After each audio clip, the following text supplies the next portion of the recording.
Let's be clear. This was in no way an unprovoked attack. This is a response to over 70 years of oppression, ethnic cleansing, apartheid, settler violence, murder, administrative detention, collective punishment, disrespecting Al-Aqsa, raiding and demolishing Palestinian homes, the 20-year blockade of Gaza, and the ongoing dehumanization of the Palestinian people. There is a difference between terrorism and resistance. I don't want to see violence. I don't want to see death. I want to see the end of the occupation and the ongoing violations of Palestinian human rights. The actions of a politically isolated group shouldn't be held to the same standard as a modern nuclear-armed state that gets billions in military aid. Let's be clear. This was in no way an unprovoked attack.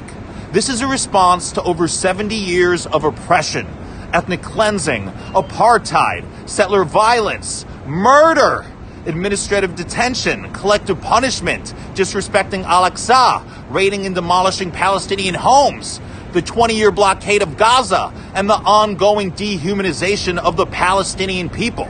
There is a difference between terrorism and resistance. Interesting development. The world is very divided now. Different countries take different sides of the divide. Some are pro-Israel, some are pro-Palestine, some are pro-peace. But you look at each of the leaders' punya comments, which one is objective? Again, we are a construct of our own character. Jadi, objectivity is not the virtue of most people. If you're objective, you see what is right, what is wrong, what is fair, and Allah has given each of us the sense of balance. We know what is fair and when we are being unfair. We know this. So now, as far as the Israel and Palestine punya issue, it's a long gone issue. Sekarang ni, if you look at it from a religious perspective, whether you're a Muslim or you're a Jew or you're a Christian, you have your own beliefs. Now, just as we say we don't want people to shove down their beliefs down our throats, and we shouldn't shove down our beliefs down people's throat, but on this, a lot of people tend to do that. The Muslims shove down other people's their belief on other people's throats. The Jews do the same. Christians do the same. About the promised land and whatever. Okay. Now, if you predate ke belakang lagi, ya dulu tempat tu memang Jews duduk lah. Lepas tu ada war. Lepas tu ada Prophet Muhammad kat situ. Lepas tu the Jews were banished. And then they were in Europe. And then there was World War II. And then UK carved a portion of Palestine and turned it into Israel. And then Israel continued to expand and land grab and jadi besar-besar. And you can see the map over how many decades, what has happened now to Palestine and how much land has Israel illegally acquired. Nampak tak? So jadi sekarang ni kalau kita nak argue siapa punya hak, siapa punya agama, at the end of the day, till the cows come home, there can never be an agreement. And this war will be forever perpetuate and people will continue dying and suffering. So therefore, we can choose to be which kind of human being. Do we want to talk about the problem or do we want to talk about solutions? So to me, from the leaders yang ada, yang the world leaders ni, you can see siapa talk about solutions, siapa more focus on the problem. So to me, I am particularly inspired by some of the leaders, but I like most is Jokowi. Indonesia punya apa ni proposed solution. Ramai kata pun the right way lah, the way to seize all apa ni anxieties of all misgivings. What has happened, but the only way is kita ada UN. UN was set up by negara-negara dunia semua. We can argue that it's unfair that some countries ada veto powers and some do not. Tapi whatever it is, kalau UN is about peacemaking, UN punya Charter 1967 dah draw the borders dah. Okay? The Muslims or the Arab Palestinians may argue kata there should not even be Israel in Middle East. the Jews were living in Europe. Tapi itu dia punya point. The Jews punya argument is that the whole place should be Israeli punya land because it's Bani Israel punya land and belongs to Jew and that's the promised land. Nampak tak? So at the end of the day, where is the titik pertengahan? Tapi based on what Jokowi proposed and a lot of people also think so, 1967 punya borders was drawn up and therefore that small area tu, yang that particular area that British carved out, that was Israel. That was Israel and that was sufficient for the Jews to live in kat situ. The rest were in Europe. Kalau ada space, ada rumah, ada premises, belilah, sampailah kat Israel. What's the issue? Semua pun bumi Allah. Semua pun makhluk Allah. Okay? But then what happened? Israel started expanding. Illegal occupation, driving people from homes, genocide, roboh rumah orang, all kinds of things. Excuse pasal apa? Because the Palestinians is not happy that Israel wujud kat negeri apa? Because it's stolen land. Yes, you can't expect Palestine to be happy. Kita happy kalau kat Malaysia, tiba-tiba, somewhere kat Selangor dengan KL, carve out lebih kurang the size of Penang Island. Bukan Langkawi, Penang Island apa satu Penang Island satu, tengah-tengah tu, some states, and that part tu kata it belongs to orang Rohingya. Itu Rohingya punya tempat and itu Myanmar. Are we okay with that?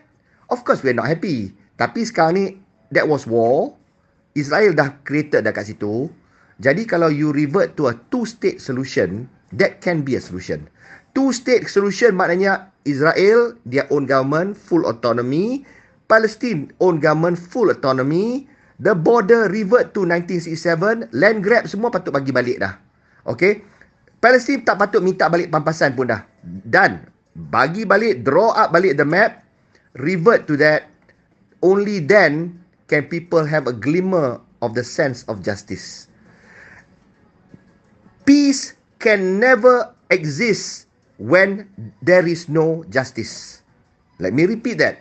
Peace cannot exist in the realm of injustice. Tak boleh.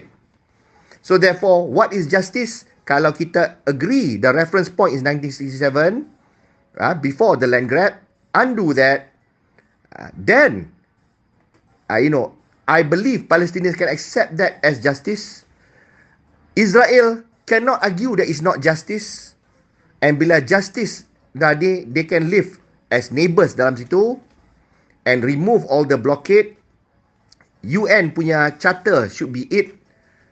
And barulah lepas tu, all violence should be ceased. This should be kita punya stand. Now, with regards to Hamas attacking Israel, apprehending civilians, killing soldiers unprovoked.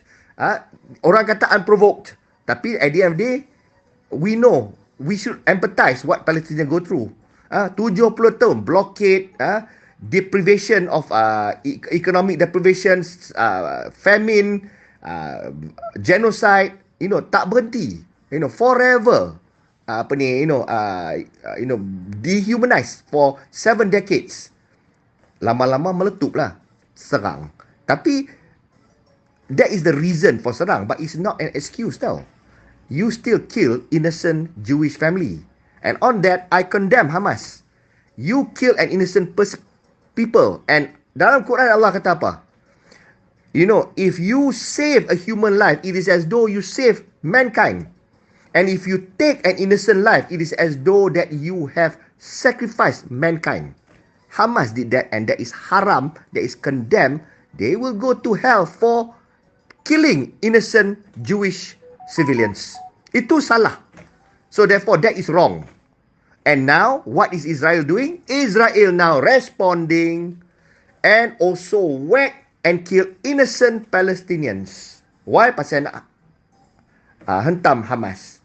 Now, Israel pula kena understand pula dia punya perspektif. Hamas tembak from civilian areas.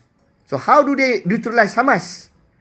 So they tell the civilians, get out, move out. Tapi kalau you buat blockade, macam mana civilians nak move out? Where are they going to go?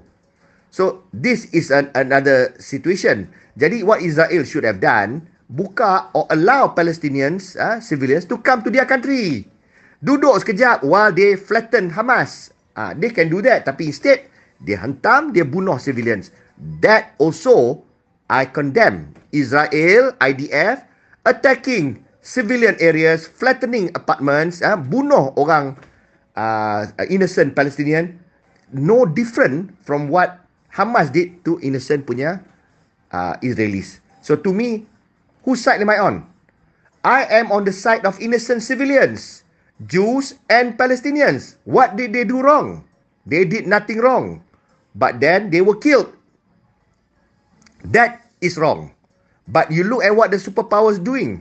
US, Europe, instead of de-escalating, they send their ships. They send their need. They want to escalate. They want more death. So you can see already what US is. Look at what they do to Ukraine. Russia-Ukraine itu. They continue bagi ammunition. Ukraine banyak dah nak surrender pun. Tak. Just to advance and weaken Russia, they are prepared to sacrifice the entire nation and berapa ratus ribu orang affected. Berapa puluh ribu orang mati. They don't care. Because to them, it's all about dominance and power and weakening dia punya enemies. This is what America is about. And again, on this, that's what they're doing. What they're doing in Taiwan. But they are the ones lah yang promote and preach democracy, justice, hypocrite and Dajjal. America is Dajjal as stated in the Quran. That's what America is. Now, but sekarang ni, Palestinian pun akan mati. So, I am no more sad a Palestinian innocent civilian mati than a Jewish innocent civilian. It is tragic. It should not have happened. And therefore, if we are focused on the problem, we will never find a solution. We should be focused on the solution. The answer is a two-state solution. Revert the borders to 1967 as sanctioned by UN. Kalau UN sanction tak ikut, then untuk apa ada UN? For what? So therefore, UN is collective for the world punya decision.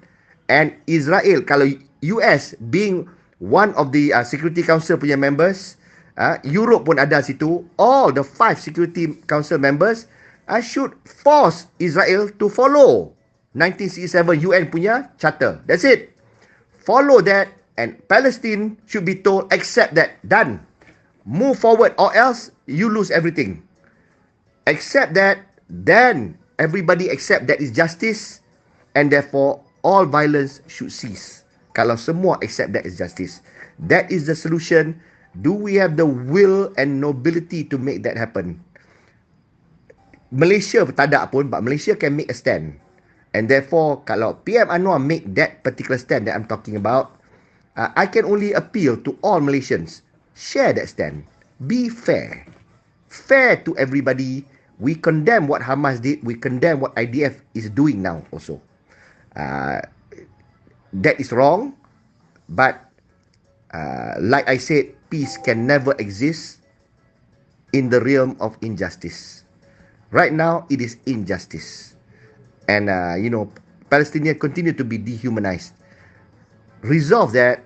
There should be no more hatred. Everybody, Jews and Muslims, should learn to live together. I don't think anybody desires violence. And siapa tak ikut, siapa nak want to persist in violence, they should be persecuted or even assassinated if they persist. Because they are a threat to peace and humanity.